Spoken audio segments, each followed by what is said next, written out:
select, and they perform that as well as a piece of Western music of their choosing for a panel of judges. And the winners get to play in the concert at Preston Bradley Hall, which is another one of Chicago's premier concert locations. And Rachel, as I said, was one of our first winners, and she was an incredibly virtuosic little kid, and now she's grown up to be a remarkably virtuosic young lady and young mom. Meanwhile, Shu is part of a group called Duo Diorama with her husband Winston, who's also performing tonight. And they were our first artists in residence of traditional folk music, but also still is very modern. And we thought that this mix of the old and the new would be a perfect kind of music for this wonderful venue, Millennium Park. If you'd like to know anything more about our music today, I hope that everybody has a single-page program sheet that will tell you who's performing and what piece.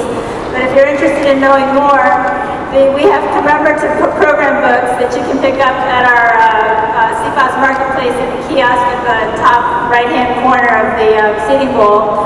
Or you can go to our website, www.chinesefinearts.org/ROC program, and you'll be able to download the entire program tomorrow.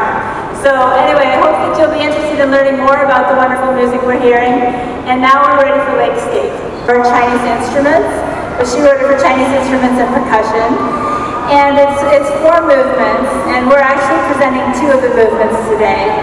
The first movement is called Prayer, and it's based on the sound of Tibetan monks chanting.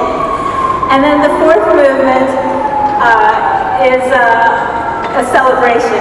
And the drumming in the 4th movement is just so exciting and so exhilarating. We thought that it would be a perfect piece for this venue. Just a few other words about the Great Wall theme.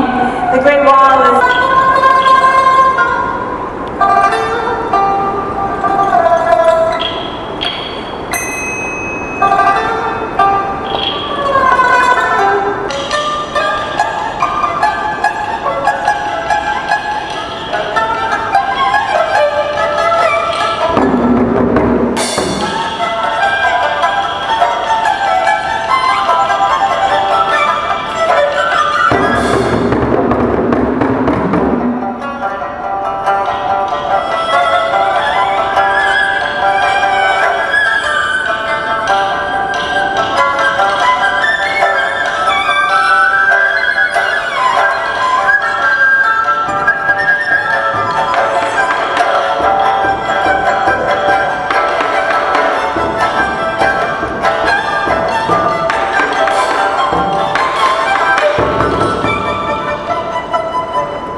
bowed instrument, sort of called like Chinese violin.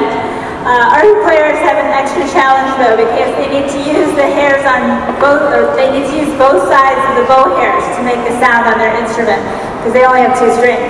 So it's quite a complicated instrument. And I think that Betty Zhang, who you'll hear again in a moment, is really a master. She plays with the Silk Road Ensemble, Yo-Yo Ma's ensemble that travels nationwide and sometimes internationally as well. The second instrument was called the dizi, which is a